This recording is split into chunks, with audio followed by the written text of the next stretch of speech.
What's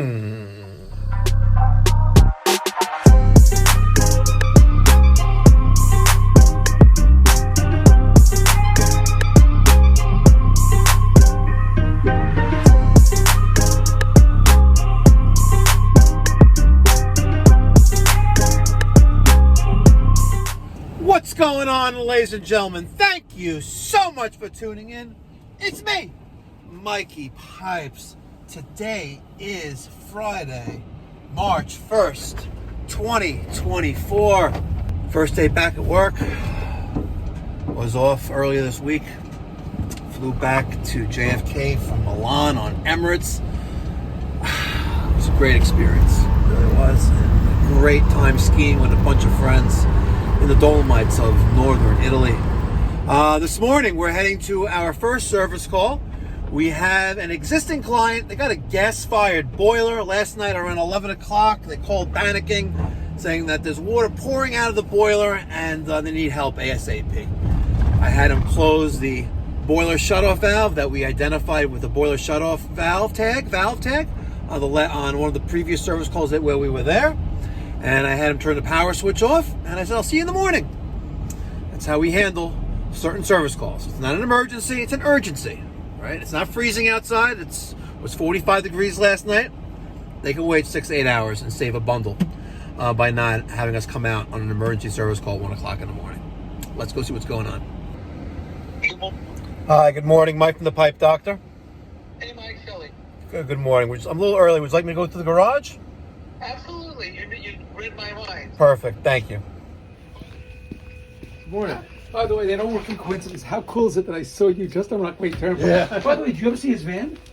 The picture on the van is him. And Yeah, they're all the dog. They're all the way. My hair, I feel like I'm in Florida. Why? This is Steve. With The his steam coming out the whole way. It's hot water. Wow, Steve. fancy. Oh, this is No, cool. we always do that. Do you remember your Red hair carpet once service. a bunch of years ago? Because Yeah, you had to yeah, put like the- a wire yeah. that they never put Yeah, in. no one did right. Wait, so And... I just like two things. Hi, Debbie. How are you? Hi, Debbie. So first of all, yes, use your gut. Yesterday I was sitting in my room, and all through the day I heard what sounded like, but they're doing construction around the corner. So Maybe it was a jackhammer down the block, I or thought it was, but it wasn't. Okay, so that's number one. Number two, I was going to call you anyway. Lately, the hot water tank, which I was home. One second, let me show. I'm listening. Yeah, I'm just saying on the side. No, her first. Let her finish. Yeah. I have the temperature set like 140. On what, the water heater? Yeah. Okay. I can take a shower most of the time without any cold water, and I'm not even scalding. And when my kids are here, after 4 showers, I'm running out of hot water. But forget the running out of hot water if they're not here that much. Sometimes I have to put a little cold water on.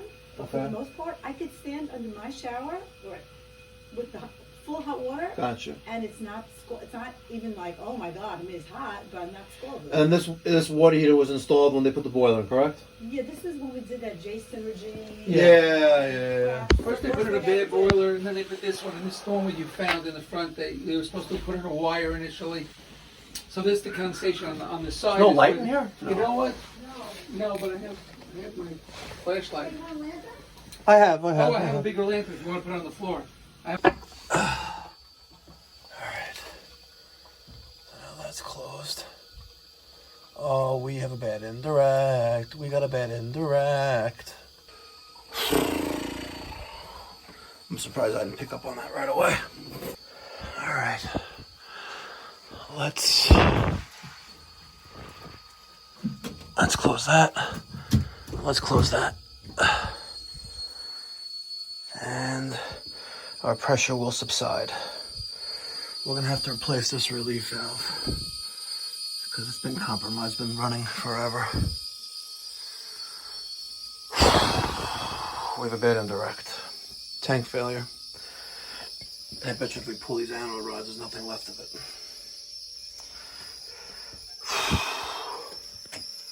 Our pressure, okay. Seems like it's stabilizing.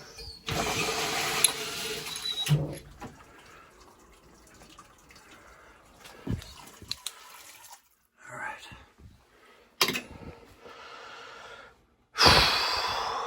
Just what I want to do on a Friday morning. You know what, maybe. We do have 1.25 inch water gas service here. Yeah, we have 1-inch, 1-inch gas service. Maybe do an indirect.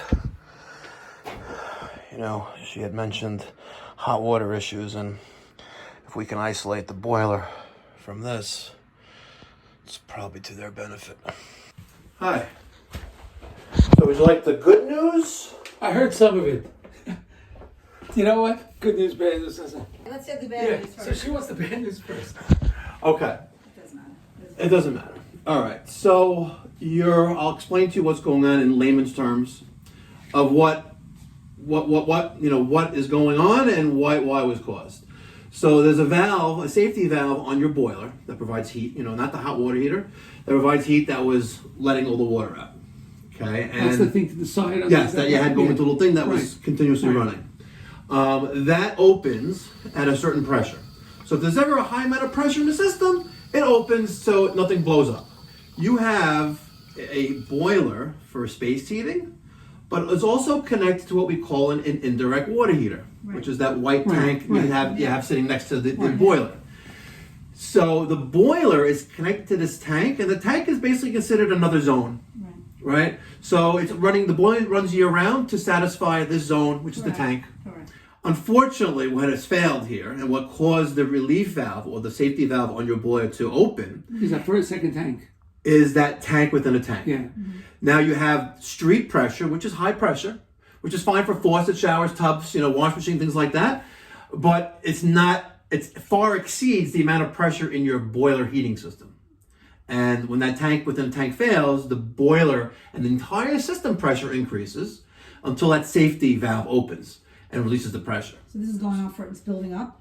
Yeah, so you it's had that one tank that's causing. So that noise you heard yesterday it was probably the relief valve or the safety valve on the boiler opening, closing to get rid of the extra pressure, and then the tank within a tank got worse, and now we're here. So does this have anything to do with my hot water? Yes, everything has to do with your hot water. No. Yes. So now back to the hot water thing, right? Now, how new of a thing is that? A couple weeks?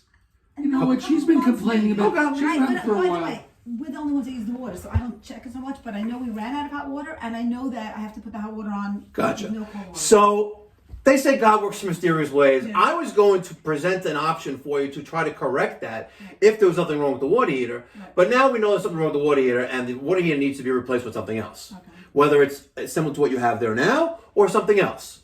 And it's funny because this is not old. No, but there's a thing called maintenance. Right. I maintain it. Yeah. I think it's also small for my house. It is a little small for the house. Right. Okay. Realistically, and I could have given you like literally an endless amount of hot water with what you have. Right.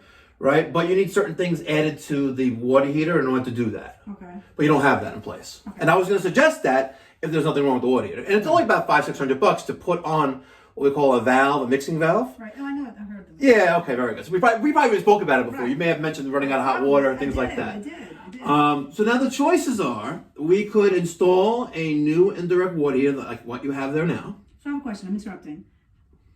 Because I have that indirect water heater, that means my boiler has to work in the summer months. Yes. And it really shouldn't have to run if I have it not direct?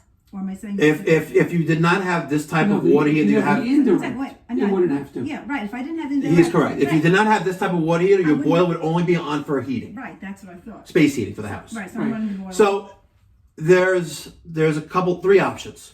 Option number one, we could put in a tankless water. I'm going to speak in level of efficiency. Right. Okay? Right. So the most efficient type of heater you can get for hot water, domestic hot water, is a tankless water heater. Right. Whether it's gas or it's electric. So I have gas. Yes. Nice. The next is what you have, an indirect water heater. Right. And the third is a standard water heater that runs off gas that goes into the chimney. Right. Okay? What do you suggest?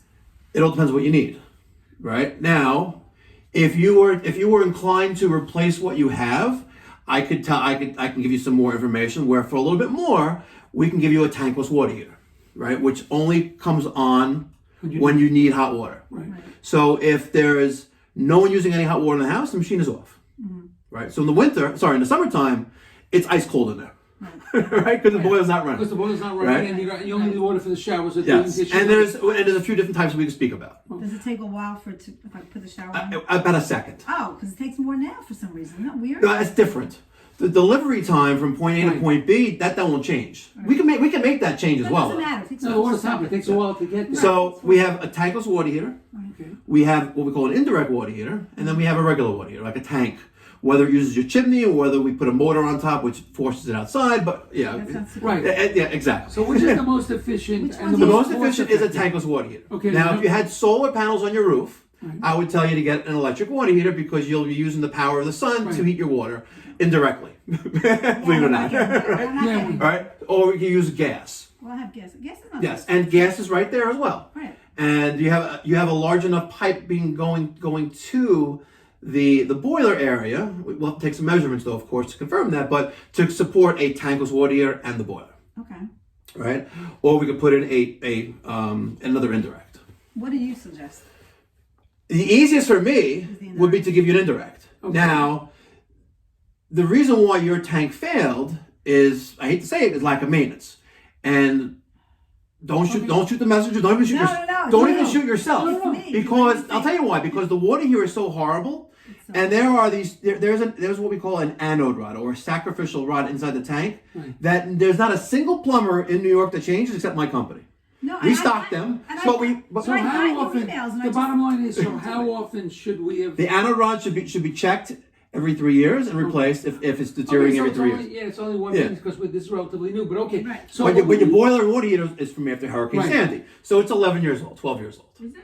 Yeah, 2024, October When- October 29th, 2012. So at this point, taking into account the cost efficiency and the ease of doing it, replacing it, and doing the work and what's best for us, what would you suggest? Because If I just want to do what's best for our needs. If you would like to possibly gain a little more room storage, That's not necessary. okay, then Well, what would be a smaller? it's a box that hangs on the wall, literally. No, but I would never use. So instead of the water thing. Instead of that round tank, you Yeah, I we would don't. never go. I Okay, don't go in there. it has nothing to do with storage. It has to do with the most efficient is a No, I'm tankless not water. running out of water. Okay. The most efficient, you'll never run out of hot water, correct? So why are we running out of hot water with this? It's too Well, there may be something underlying going on, and I think it has something to do with the tank. Okay, so Like if we were not having the conversation with the water heater right now, we fixed the issue with the boiler, then I would address your issue. It's like, okay, number one, let's make sure that the thermostat or the aquastat for the water heater, like the one for your wall turns on your heat, Right. it makes sure that's calibrated correctly. Right. If it's not, we replace it. Right. If it is, then we need to address. It is calibrated because when it's on hot, Yes. I can't put my finger Okay. over it, but I can. I'm not. I think the reason, maybe I'm a layman, the reason I'm running out of hot water when my kids are here is because since we're not using any cold water, when I take a shower, it's a full steam hot. Yeah. So of course I'm using a lot of hot water, right? I'm not mixing it with cold. I don't know. So what's the Correct. So if we want to go tankless, which would be the most efficient and most cost effective in the long run because we wouldn't have the boiler on. Yes. If we want to go the tankless, so care for them? Wait, can we use the boiler until these are on and off? The boiler is isolated right now, and nothing's running in there anymore. okay, So I The want boiler's heat. on. You'll have heat, of course. You'll have heat. okay, well, You have no hot water For how long? until we put in something different. okay. So what do we? So Now here's the dilemma. The dilemma is it's Friday. This is every plumber's in the community's worst nightmare. And I've done it before, but not with like this kind of setup where it's like 10 o'clock Friday morning, and it's summertime, and yeah, well, shopping starts like 4:30, 5 o'clock, 5:30, right? So Yeah. not so bad, but I still have to see if I can source one for today, Right. get it delivered here, Oh, God. install it, and God forbid something else goes wrong. Right. Now you have no heat and hot water. So I think we should better. If your kids live nearby, or you have the ability to take or you're not home for Shabbos, No, we're home, but the kids aren't. The kids aren't. Wait, so is it's there just- enough hot water for me to take a shower now? Or it's gone. did you have hot water this morning? I could. We may be able to do something, but the problem is the water that's going into the water heater is leaving the boiler as fast as it comes in. You could shower at the gym. Okay, Right? yeah. I just need a quick. I can. Or I can go to his house to shower. I could go to Racheli. I could shower. That's right. We're very close with that. So All right, so I closed this valve. This is boiler out, and close that valve, boiler in. So in from the boiler, so it leaves, goes to that check valve, through here up to the top, and the return piping back to the boiler. So the tank-to-tank failure, that way the now boiler pressure won't be in the tank whatsoever. So I'll put one on the wall right here, and I'd like to clean this up a little bit. Yeah, if we chop this up a little bit and come down across and then connect to our tankless here. This is probably going to another fixture. I guess break this, elbow down, come across and go to our tankless.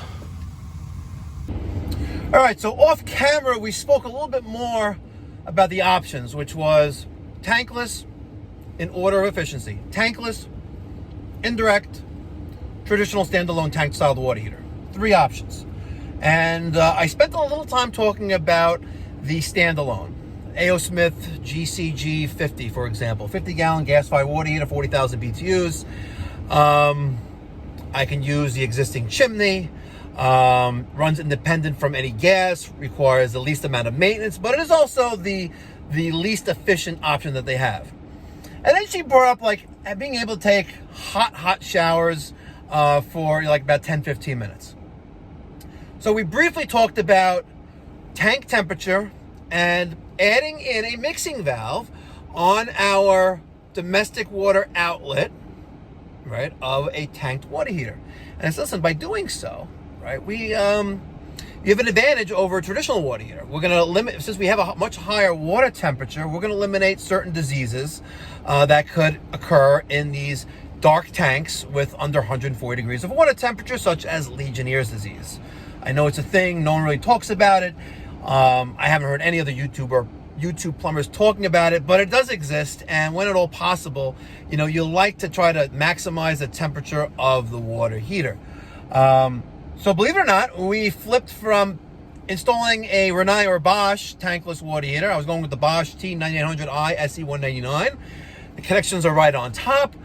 Built-in flush valves on the bottom.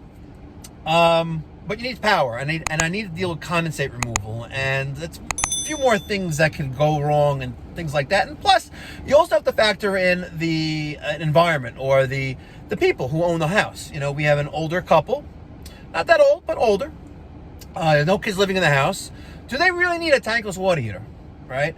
We're talking about solar panels. Like, I don't want these solar panels on my roof, right? Who cares? I'm at a point in my life where it doesn't matter efficiency. I just want comfort, reliability, and just ease of use.